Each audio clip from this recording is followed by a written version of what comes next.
Pascal और Leena depression से गुजर रहे हैं।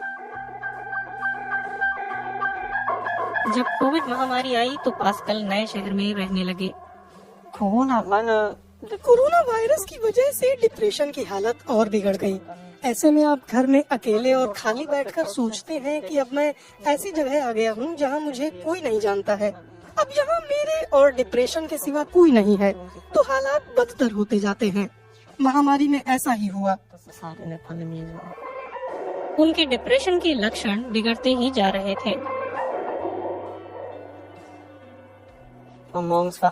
जब आप सुबह सोकर उठें और असल में ये सोचें कि मैं बिस्तर पर ही पड़ा रहूं, क्योंकि कोई मोटिवेशन नहीं होती है।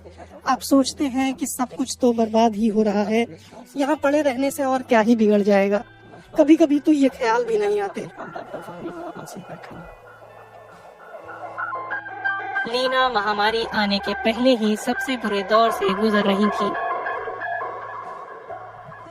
रोज सुबह उठते ही मुझे पहला ख्याल यही आता था कि मैं अब और नहीं जीना चाहती। खुद को दोबारा बिस्तर के हवाले करने पर भी यही ख्याल आता था। एक वक्त ऐसा आया जब इसके अलावा कुछ और सोचता ही नहीं था। आप महसूस करते हैं कि आप इससे निजात पा ही नहीं सकते और ये बदतर होता जाता है।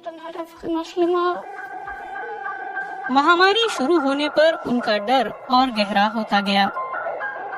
एक वक्त आया जब मैं सिर्फ डरी हुई थी, खासकर जब आपको मेरी तरह एंजाइटी और पैनिक अटैक आते हो तो आपको संक्रमित होने का डर और बढ़ जाता है। फिर उसी वजह से पैनिक अटैक आते हैं और मरने का डर घेर लेता है।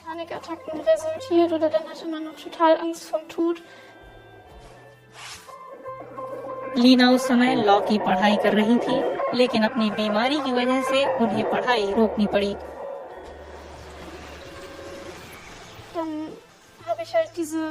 मैंने इस ब्रेक का इस्तेमाल अपनी दिक्कतें सुलझाने, मानसिक सेहत ठीक करने और थेरेपी दोबारा शुरू करने में किया।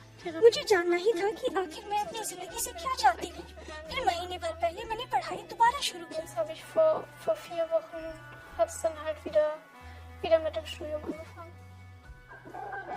इससे ठीक पहले यूक्रेन में युद्ध शुरू हो गया। यूक्रेन युद्ध ने मेरा डिप्रेशन बढ़ा दिया और मुझ पर बहुत गहरा असर डाला। क्या होगा अगर हम पर हमला हो गया तो? पहले से रेंगते रहे बुरे ख्यालों में इस डर का बोझ भी जुड़ता जाता है और भीतर ही भीतर ये सारी चीजें आपको निचोड़ कर रख देती हैं।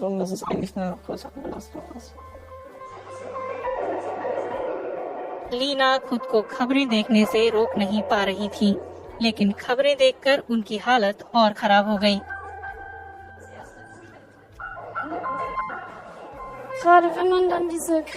जंग की तस्वीरें देखने पर आप खुद से पूछते हैं कि मैं क्यों गिरा महसूस कर रही हूँ। दूसरे तो मुझसे भी ज्यादा बुरे हाल में हैं। इसकी वजह से बहुत गिल्ट पैदा होती है। आप जानते हैं कि आप इस बीमारी का कुछ नहीं कर सकते, फिर भी आप खुद को ही दोषी ठहराते हैं।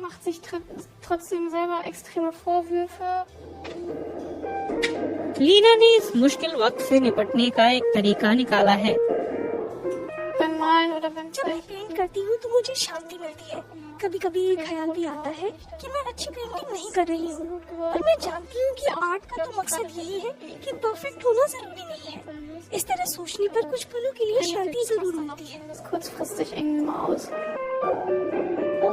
पास्कल के पास भी दर्द से निजात पाने का एक तरीका है।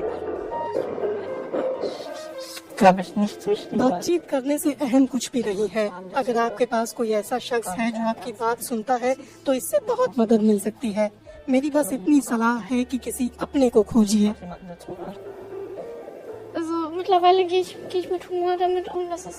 तो ऐसा है कि जब मुझे अच्छा नहीं लग रहा होता तो कभी कभी मैं अपना मजाक भी उड़ा लेती हूँ। वैसे हर बार चुटकुला अच्छा हो ये जरूरी नहीं है, लेकिन अगर मैं इस पर हंस पा रही हूँ तो मुझे लगता है कि मेरा हाल इतना भी बुरा नहीं है। लीना की तरह पास्कल भी अपने डिप्रेशन के बारे में खुलकर बात करते हैं। उनका बॉयफ्रेंड उन्हें सपोर्ट करता है। ये बहुत ही आम बीमारी है जिस पर किसी को भी शर्मिंदा नहीं होना चाहिए।